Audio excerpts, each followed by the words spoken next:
Voilà, bonjour à toutes, bonjour à tous. À livre ouvert, un auteur, un livre, nous recevons avec beaucoup de plaisir Mathurin Zézé, auteur du livre, on va dire, d'orientation spirituelle préfacé par Jonas Thierrot, intitulé Chemin de l'amour, chemin de la vie. Mathurin Zézé est avec nous, bonjour. Bonjour, monsieur Pierre. Mathurin Zézé vit à Londres et là-bas, chrétien qu'il est, il s'est trouvé donc un chemin de, de méditation pour certainement découvrir l'amour. Et puis quand on a découvert l'amour, on ne peut plus se taire.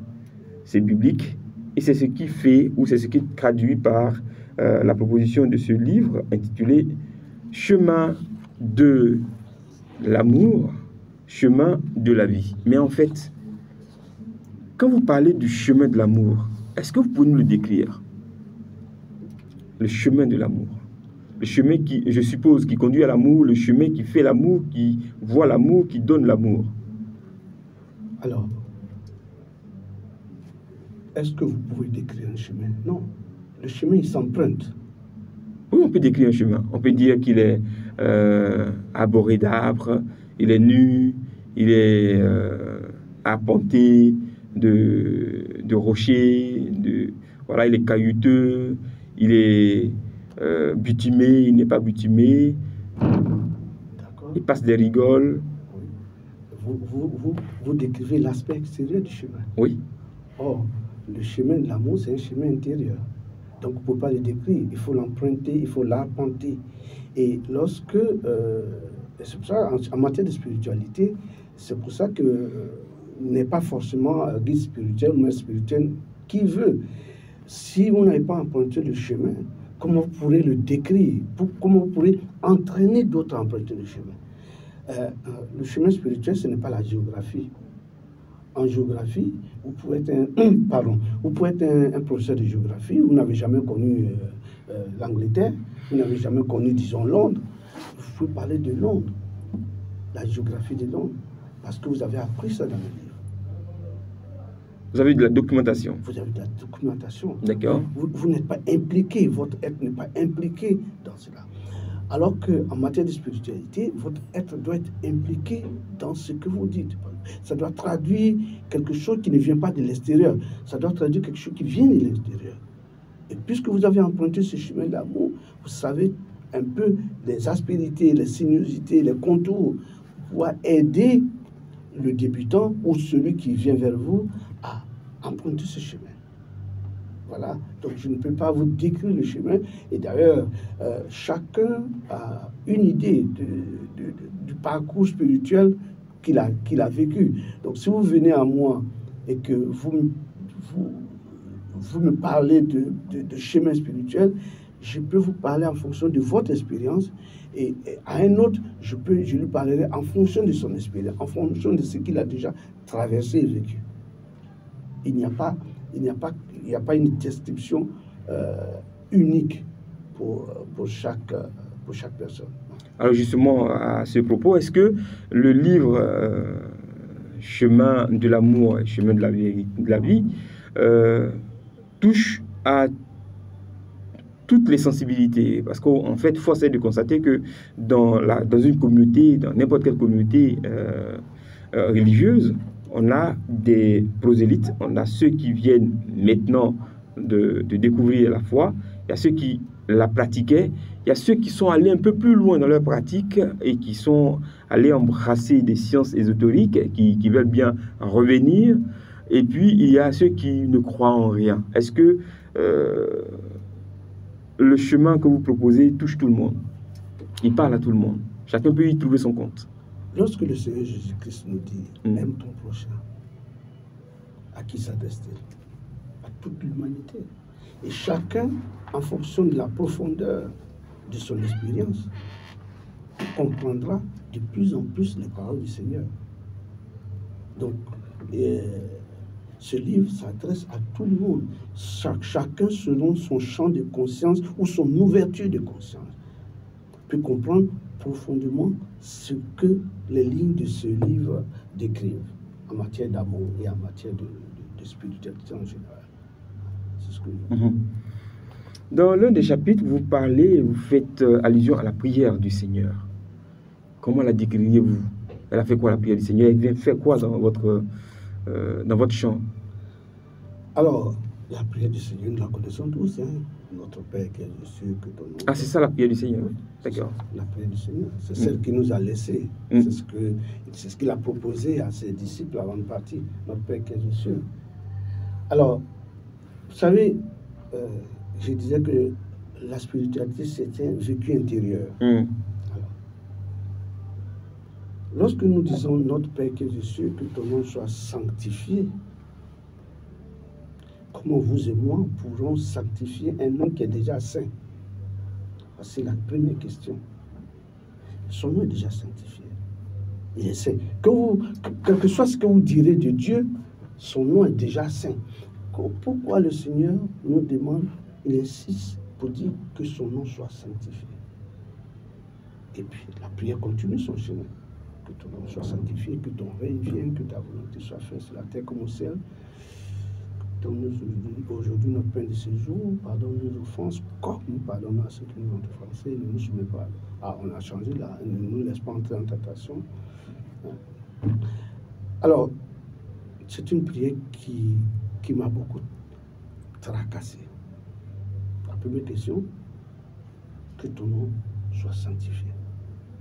Je dis alors vous verrez qu'elle a été un peu transformée. Notre Père qui est aux cieux, moi ça fait plus de 20 ans que je ne récite plus la formule que nous avons. Notre Père qui est aux cieux, que ton nom qui est amour et miséricorde soit sanctifié par nos vies. Que ton règne d'amour vienne, que ta volonté de nous voir devenir tes enfants soit faite sur la terre comme au ciel. Donne-nous aujourd'hui notre pain de ce jour et apprends-nous à le partager avec notre prochain. Pardonne nos offenses et donne-nous ton esprit afin que nous puissions pardonner à ceux qui nous ont offensés. Et ne laisse pas entrer en tentation, car c'est à l'amour qu'appartiennent le règne, la puissance et la gloire. C'est ce que cette prière m'a permis de découvrir. Il fallait que je partage ça. Il fallait que Théophile, qui est le... Oui, mais quand vous êtes à une célébration eucharistique, un dimanche ou un jour de fête, vous récitez la prière normale ou bien c'est la vôtre que vous récitez? C'est la mienne que je récite. Ah, là, c'est compliqué à gérer. Elle n'est pas compliquée à gérer parce qu'elle traduit ce que le Seigneur veut. Quand je dis notre Père qui est aux cieux, que ton nom qui est amour soit sanctifié par ma vie, mais je réponds à la prière du Seigneur. Je veux dire, quand on est à une célébration eucharistique et que le célébrant principal, le président de la célébration dit, comme nous l'avons appris du Seigneur, disons ensemble, notre Père. Là, la liturgie recommande une uniformité. Ce que vous avez comme version, elle est bonne quand vous êtes seul chez vous, là, dans le privé, pour mieux comprendre cette prière. Vous l'exploitez, on appelle ça, vous la méditez avec donc toutes les définitions, toutes les reformulations que vous avez. Alors vous êtes Église. Même Padre Pio a la prière du Notre Père en plusieurs pages. Le nouveau catéchisme de l'Église présente la prière du Notre Père en plusieurs pages, en plusieurs chapitres. Le credo en plusieurs chapitres, mais quand il est question de dire la prière en l'Église, au cours d'une célébration, on uniformise. C'est d'ailleurs cette révision qui a été faite dernièrement par le nouveau missel qui nous a permis de reconditionner, de revoir, de vérifier que nous sommes toujours ensemble dans l'Église. Alors, c'est bon pour la méditation. D'ailleurs, ceux qui vont lire votre formulation vont comprendre mieux, quand vous dites si bien, le sens du Notre Père. Il est amour, il est miséricorde. Effectivement, en méditant ces paroles, on sait de qui on parle, on sait à qui on parle, on sait pour qui on est là où on est dans la prière. Mais cela relève du privé. Et le livre nous donne de pouvoir méditer sur la prière de notre Père selon ce qui vous a aidé, vous a soutenu, vous a permis de mieux vous sentir, de vous sentir à l'aise, de pouvoir pardonner aux autres, d'aimer plus l'autre, mais en pleine célébration eucharistique. Maturé. En pleine célébration eucharistique, le Seigneur me voit. D'accord. Et je me vois et je le vois. Je vais vous raconter une histoire. Celui-ci, c'est un des grands prêtres qui disait qu'il y avait quelqu'un qui venait, un paysan, qui venait à l'église. Il regardait la croix du Seigneur pendant un instant, et puis il ressortait. Il faisait ça chaque fois. Et le prêtre, il n'était pas tranquille. Qu'est-ce que ce monsieur-là, il vient chaque fois, il regarde la croix et puis il s'en va. Donc, ce paysan-là vient un jour, et puis le prêtre demande à son vicaire d'arrêter le monsieur. Qu'est-ce qui se passe? Vous venez vous arrêter là, vous dites rien, vous sortez. Il dit non, je lui parle. Je lui dis que je suis là, que je suis présent, que je suis venu, je dis bonjour. Je lui dis bonjour, il me dit bonjour et puis je rentre. Vous savez, il y a la prière communautaire, ce qui est bien. Mais quelquefois, nous nous arrêtons à ces mots de prière communautaire, à ce que l'Église nous offre. Je ne suis pas sûr que l'Église veuille qu'on s'arrête à ce qu'elle nous dit. Parce que en matière de spiritualité, on va toujours en profondeur. Puisque Dieu lui-même, on ne finit pas de le connaître. Donc la spiritualité, elle met toujours de profondeur en profondeur. Lorsque vous réciterez le Notre Père à l'Église, que vous la réciterez comme l'Église vous demande de le faire, et que moi je la récite comme je la récite en méditant sur les mots que j'utilise, est-ce que le Christ, qui est le chef de l'Église, me reprochera cela? Non, il ne me reprochera pas cela, puisque j'ai traduit dans ma prière ce qu'il veut. Quand je lui dis, oui, c'est vrai, pardonne-moi mes offenses, comme je pardonne, mais je me condamne. Si je ne pardonne pas. Mais bien sûr. Alors, quand je lui dis, pardonne-moi mes offenses et donne-moi ton esprit afin que je puisse pardonner, je pense que le Christ va me donner son esprit pour que je puisse pardonner. Alors, je propose cela dans ce livre-là. Je propose cette... Pour que toute la communauté... je ne demande pas ce que toute la communauté... Vous avez dit tout à l'heure que en privé, dans notre méditation, elle est utile. Si elle n'est pas présentée, si elle n'est pas communiquée, comment les fidèles pourront savoir qu'on pourrait réciter cette prière-là d'une certaine façon, qui pourrait nous amener à sortir.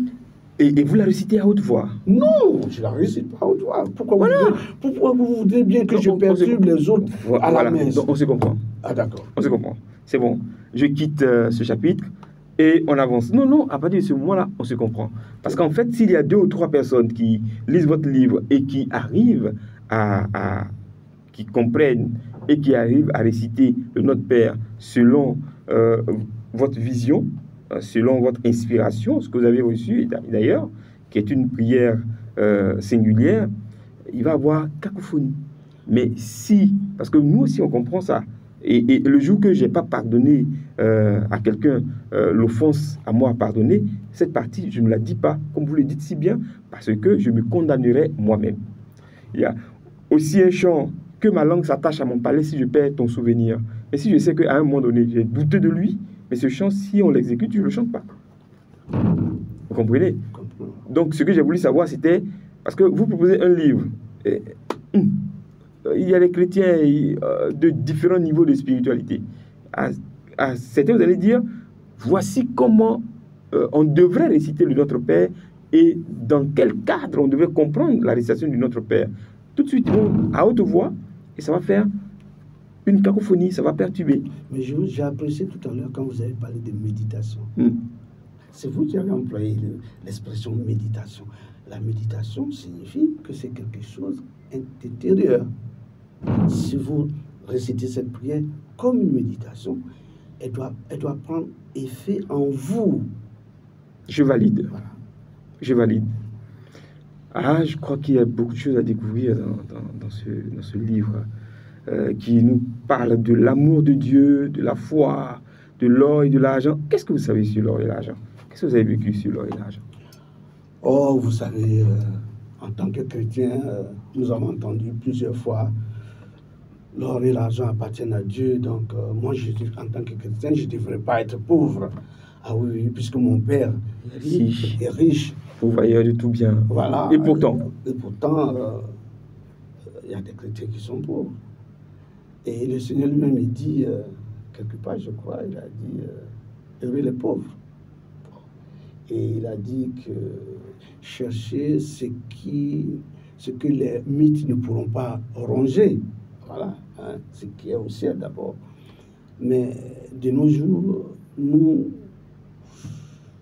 mesurons l'amour que Dieu a pour nous par rapport à nos biens, à ce qui nous alors, est-ce que, parce que au risque de vous voir dire votre livre, est-ce que ceux qui condamnent les